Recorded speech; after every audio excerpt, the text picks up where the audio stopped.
Satyabama Institute of Science and Technology, Chennai and Sriperumbudur. Madurai மாவட்டம் வாடிப்பட்டி அருகே ஆயிரக்கணக்கான நெல் மூட்டைகள் சாலையில் அடுக்கி வைக்கப்பட்டிருப்பதால் அவை சேதமடையும் நிலை ஏற்பட்டிருப்பதாக விவசாயிகள் வேதனை தெரிவிக்கின்றனர். தகவல்களோடு செய்தியாளர் பிரசன்னா இணைந்திருக்கிறார்.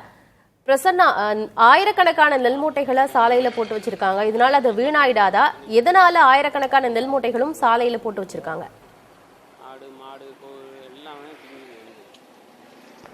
ஆனந்தி, கிட்டத்தட்ட 40 நாட்களுக்கு மேலாக விவசாயிகளிடமிருந்து நேரடி நெல் கொள்முதல் மூலமாக நெற்களை வாங்கிய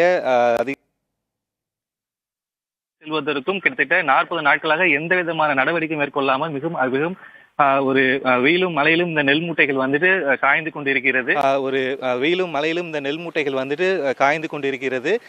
வாரத்திற்கோ இல்ல 10 நாளுக்கு ஒரு முறைதான் ஒரு லாரிகள் மூட்டைகளை எடுத்து செல்வதாக இங்க கூட விவசாயிகள் கூறுகிறார்கள். இதனால் இந்த நெல்லோடைய அந்த தரமானது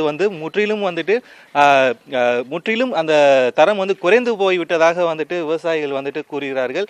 இங்க பகுதியை சேர்ந்த விவசாயிகள் கேட்கலாம், ஐயா, இப்போ இந்த 40 நாள வெயிலையும் மழையிலையும் இந்த நெல் மூட்டை இங்கே தான் கிடக்கு, இதை எடுத்துட்டு போகாம இருக்கிறதுக்கு என்ன காரணம்? இந்த நெல்லோட தரம் எப்படி இருக்குன்றத சுருக்கமா சொல்லுங்க. இந்த நெல்லோடது நல்ல ஒயிட்டா இருந்தது. இப்போ மழையும் நல்லையும் காயதும் அப்படியே டிம்மாயிடுச்சு.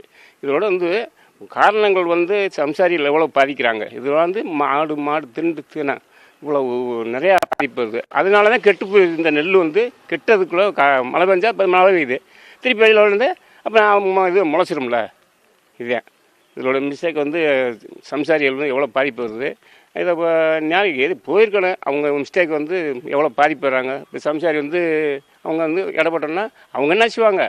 இதே முடிவு. இதில் நெல் இதை அரைச்சி சாப்பிடல, அரிசி காரில் அடிச்சிடும், சாப்பிட முடியாது. மிஸ்டேக்கு இதே.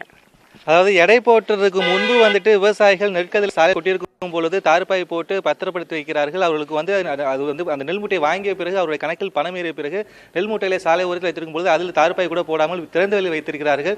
எனவே மாவட்ட நிர்வாகம் உடனடியாக இங்கே நெல் மூட்டைகளை பத்திரப்படுத்தி எடுத்துக்கொண்டு விரைந்து சம்பந்தப்பட்ட குடோனுக்கு கொண்டு செல்ல வேண்டும். அது மதுரை மாவட்ட வாடிப்பட்டி ஒன்றியத்தில் மட்டும் கிடையாது, குளமங்கலம் போன்ற பல்வேறு பகுதியிலும் இதே போல கிட்டத்தட்ட பலாயிரக்கணக்கான நெல் மூட்டைகள் சாலையில் மழையிலும் வெயிலும் காய்ந்து கொண்டிருக்கிறது. ஆனந்தி, கள தகவல்களுக்கு நன்றி பிரசன்னா.